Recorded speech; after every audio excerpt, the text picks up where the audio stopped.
शुभ सकाळ क्लास 5 रे समस्त छात्र छात्री गण मोरीना खेबेदबा तुम समस्त को पुणी थरे आम ऑनलाइन क्लास को स्वागत जनाऊँ।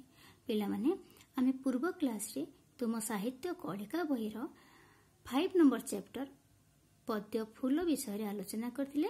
तार अवशिष्टांश आज पुणी थरे आलोचना करिबा। ताले पिला माने निज बही 32 पेज देखिनियो।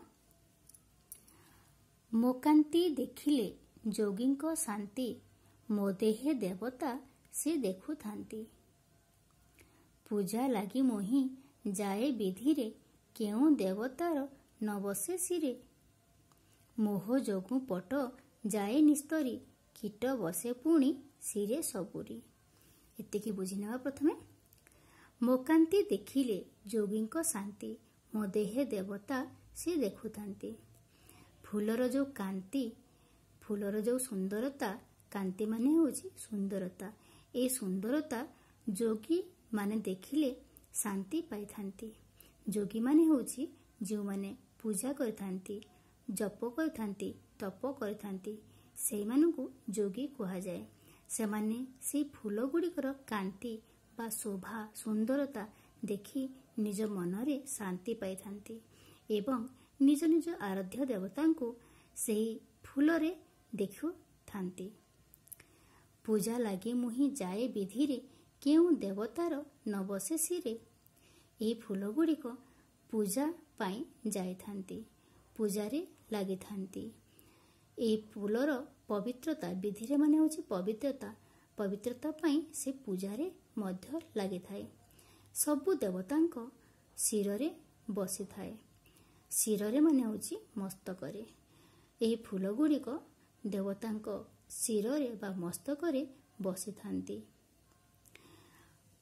मोह जगुपट जाए निस्तरी कीट बसे पुणी सिरे सबुरी। ए फूल को जो थे गुंथा जाए थाए पट माने होची सूता। से सूता भगवान मस्तकरे लागी होई निस्तरी जाई थांती, मुक्ति पाई जाती बा उद्धार पाई जाई थांती। कीट बसे पुणी सिरे सबुरी। ये फूल गुड़िकरे छोट छोट कीट थांती जोटा कि आम आखि को देखा जाए नहीं। से सबको आमे गुंथी कौन कर थाउ देवतांक मस्तकरे चढ़ाई दे थाउ। सेथिपाई से पुष्पर थिबा छोट छोट कीट गुड़िक मध्य निस्तार पाई जाय थांती बा उद्धार पाई जाय थांती, मुक्ति पाई जाय थांती। ताहे पिला माने ए पाठटी आज सरी जाइछि। पर क्लास रे पुणी ई फूल पद्यर प्रश्न एवं उत्तर को मु नहीं आसीबी।